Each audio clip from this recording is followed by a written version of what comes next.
Welcome back to Meghan and Harry Tales. Today, we're diving into a topic that's not only controversial, but critical in understanding how the media, especially in the UK, has treated Meghan Markle and Prince Harry. We'll be looking at a recent incident that's caused an uproar online, a story written by the Daily Telegraph's royal editor, Hannah Furness, and the explosive reaction from the formidable Dr. Shola. Her passionate critique of the article sparked widespread support, and today we'll break down exactly why. If you followed this channel, you know that we've explored the many ways the media has targeted Meghan Markle ever since she entered the royal spotlight. But the attacks haven't stopped, even though Meghan and Harry have stepped away from royal duties and moved to the US. So why is this happening? And what does it say about how the media handles public figures, particularly women and people of colour? This video isn't just about dissecting another media attack on Meghan. It's about understanding the broader implications of the press's relentless pursuit of the Sussexes, why this obsession persists, and how it has affected them both personally and professionally. We'll explore how the media monetizes Meghan's name while simultaneously condemning her for trying to reclaim her narrative. And of course, we'll examine Dr. Shola's bold demand that Meghan's name be left out of these media spectacles. Throughout this deep dive, we'll also reflect on public reactions, yours included, and how people like you are helping to shift the narrative. So let's jump right into it. Let's start with the immediate trigger for this conversation. An article written by Hannah Furness for the Daily Telegraph. The piece was not about some new public appearance or a notable action by Meghan. Rather, it was a demand to know where she is and what she's been doing. Yes, you heard that right, an article speculating on why Meghan Markle, a private citizen, hasn't been spotted in public. This level of scrutiny has, unfortunately, become all too familiar when it comes to Meghan, and it speaks to the broader media obsession with her every move. Dr. Shola, a vocal advocate for women's rights and a well-known critic of racism and sexism, didn't waste any time in responding to this article. In a now viral social media post, she condemned the piece as unhinged and pointed out the hypocrisy of the media's demands for Meghan's privacy while simultaneously invading it at every opportunity. Dr. Shola called for an end to the constant harassment and exploitation of Meghan's name, accusing the media of profiting off their relentless attacks on her. But why did this article, in particular, ignite such a strong response from Dr. Shola? The answer lies in the broader context of how the media has treated Meghan since the moment she entered the royal family. Dr. Shola's reaction is part of a growing movement of people who are fed up with the double standards and harmful narratives that the media perpetuates about Meghan. As Dr. Shola pointed out, the media seems to demand access to Meghan's life while criticizing her for making any public moves of her own. It's a no-win situation, and that's what makes this particular incident so egregious. Dr. Shola's critique reflects what many of us have been thinking for years. Why can't the media just let Meghan live her life? Why are they so intent on following her every step, even when she's been out of the public eye for months? These are the questions we need to keep asking if we're ever going to hold the press accountable for its actions. To truly understand Dr. Shola's outrage, we need to look at the history of how the media has treated Meghan and Harry. From the moment their relationship became public, Meghan has been under an extraordinary level of scrutiny. And while the press has always had an interest in the royal family, the treatment of Meghan has been notably different. The British tabloid press, in particular, has had a field day with Meghan, often using thinly veiled racist and misogynistic tropes to frame her as a villain. Whether it's questioning her intentions, attacking her family background, or even criticizing her for things as trivial as how she holds her baby bump, no detail has been too small for the media to twist into a negative story. What's even more troubling is how this coverage contrasts with the treatment of other members of the royal family. Kate Middleton, for example, has also been subject to media attention, but the tone and nature of the coverage are markedly different. Whereas Kate is often portrayed as the perfect English rose, Meghan is cast as the disruptive outsider, a narrative that plays into centuries-old stereotypes about race, class, and gender. And let's not forget the added pressure that comes with being married to Prince Harry, a royal who has had his own fraught relationship with the press. Harry's distrust of the media is well documented, and it stems from his childhood, watching how the paparazzi hounded his mother, Princess Diana. The parallels between the media's treatment of Diana and Meghan are hard to ignore, and Harry has spoken openly about his fears that history might repeat itself. So, when Harry and Meghan decided to step back from their royal duties in early 2020, it was not just a bold move to protect their mental health. It was a rejection of the toxic relationship that the royal family has long had with the media.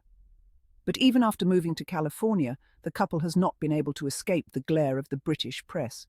And as Dr. Shola highlighted, the media's obsession with Meghan has only intensified since their departure from royal life. One of the most frustrating aspects of the media's treatment of Meghan is the hypocrisy that underlies much of the coverage. On the one hand, tabloids like the Daily Mail, the Sun, and the Telegraph are quick to criticize Meghan for using her royal status to sign lucrative deals with companies like Netflix and Spotify. They accuse her of capitalizing on her royal connections while simultaneously abandoning her duties. Yet on the other hand, these same media outlets are profiting from Meghan's name in ways that are far more exploitative. By constantly running stories about her, whether they're about her appearance, her family, or her supposed disappearance, the tabloids are using Meghan's image to drive clicks, sell papers, and generate revenue. It's worth noting that Meghan and Harry have been very strategic about how they've used their platform since stepping back from royal duties. Their deals with Netflix and Spotify, for example, are tied to projects that align with their philanthropic goals and desire to promote positive social change. These are not frivolous ventures designed to make a quick buck. They're carefully considered opportunities to build a legacy beyond the royal family. In contrast, the tabloids have no such moral compass. Their only interest is in using Meghan's name to generate as much profit as possible, regardless of the truth or the harm that their stories may cause. This double standard is something that Dr. Shola pointed out in her critique of the Telegraph article. And it's a point that resonates with many of us who have grown tired of the media's relentless pursuit of Meghan. What does this all mean for the public's perception of Meghan and Harry? Well, if you've been following the comments on this channel and other social media platforms, you'll know that public opinion is deeply divided. There are those who support Meghan and Harry's decision to step back from royal life and respect their desire for privacy. But there are also those who have bought into the media's negative narrative and believe that the couple is being selfish or opportunistic. What's particularly troubling is how the media's portrayal of Meghan has fueled online harassment and abuse. Social media platforms are rife with hateful comments directed at Meghan, often echoing the racist and misogynistic language used by the tabloids. This isn't just a case of harmless gossip. It's a coordinated campaign of abuse that has real-world consequences for Meghan and Harry's mental health. The media's role in this harassment cannot be overstated. By constantly publishing negative stories about Meghan, they are legitimizing the hate and giving it a platform. And while some outlets may claim that they are simply reporting the news, the reality is that they are actively shaping public opinion and fueling the fire of online abuse. One of the things we've noticed on this channel is how many of you have expressed frustration with the way the media treats Meghan. Many of you have pointed out the hypocrisy and double standards, and you've called for a more respectful and balanced approach to reporting on public figures. These are important conversations to have, and it's encouraging to see that more people are pushing back against the toxic narratives that the media perpetuates. To fully understand why Meghan and Harry have been subjected to such intense media scrutiny, we need to look at the royal family's long-standing relationship with the press. For decades, the British monarchy has relied on the media to maintain its public image. In exchange for favourable coverage, the royal family grants the press access to certain aspects of their lives, creating a symbiotic relationship that benefits both parties. However, this relationship comes with its own set of challenges. While the press may be willing to play along when it comes to positive stories about the royal family, they are just as quick to pounce on any hint of scandal. This is something that Princess Diana experienced firsthand, and it's a dynamic that Meghan and Harry have had to navigate as well. The problem with this arrangement is that it leaves little room for individuals within the royal family to assert their own boundaries. If a member of the royal family wants to maintain a certain level of privacy, they risk being portrayed as ungrateful or secretive. This is exactly what has happened with Meghan and Harry. By stepping back from their royal duties and moving to the US, they have disrupted the carefully controlled relationship between the monarchy and the press. And the media has not taken kindly to this disruption. Harry and Meghan's decision to speak openly about their struggles with the media, including in their interview with Oprah Winfrey, was a direct challenge to the status quo. They were no longer willing to play by the rules of the royal family's media machine, and this has made them targets for even more intense scrutiny. Dr. Shola's call for the media to leave Meghan alone is not just a plea for decency, it's a demand for accountability. Her voice matters because she's speaking out against a system that has been allowed to operate unchecked for far too long. As a black woman, Dr. Shola brings a perspective that is often missing from mainstream media discussions about Meghan. She understands the unique challenges that women of colour face in the public eye, and she's not afraid to call out the racism and sexism that underpins much of the media's coverage. But Dr. Shola's critique goes beyond just Meghan. She's also calling for a broader conversation about how we treat public figures, especially women and people of colour. In her response to the Telegraph article, she highlighted the double standards that exist in the media and the ways in which these narratives are used to control and undermine women like Meghan. Dr. Shola's voice is important because it challenges the status quo. She's not afraid to speak truth to power, and her words resonate with many people who are tired of the media's toxic behaviour. Her call for the media to leave Meghan alone is a call for all of us to do better, to be more mindful of the stories we consume and the impact they have on the people they're about. So, where does that leave us as consumers of media? The reality is that the media only has as much power as we give it. By clicking on articles, sharing stories, and engaging with content, we are feeding the very system that exploits public figures like Meghan and Harry.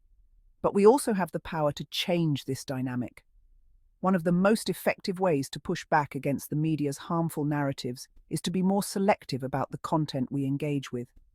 If we stop clicking on negative stories about Meghan, the tabloids will have less incentive to publish them. Instead, we can choose to support outlets that offer more balanced and respectful coverage. It's also important to call out the media when we see them engaging in unethical behaviour.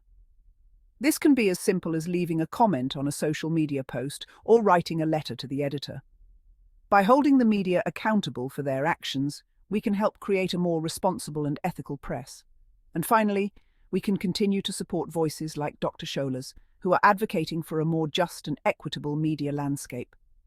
By amplifying these voices and engaging in conversations about media ethics, we can contribute to a larger movement for change.